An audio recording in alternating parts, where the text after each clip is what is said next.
1 teaspoon salt, teaspoon of cinnamon. Mix until combined. Use your hands to bring it together.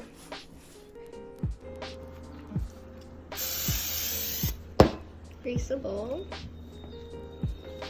Put the dough baby inside. And then re-grease in a warm place for 30 minutes. After 30 minutes, roll them into 20 logs. So we have a log.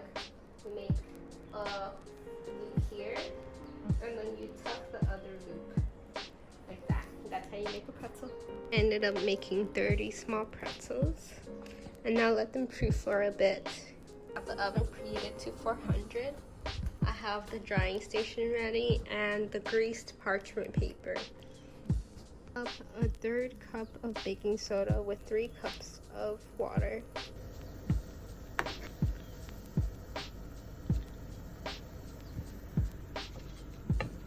And they have a shell. You can migrate them onto the parchment paper.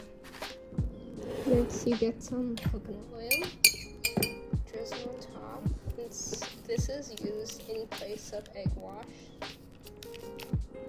For fun, I'm gonna dust these with everything bagel seasoning. And for these, I'll add some cheese for fun. I would prefer to use Gouda cheese, but my house may have this already and I didn't have any cheese. Now we bake for 10 to 15 minutes or until golden brown. Something like this. Nice and golden brown and fluffy.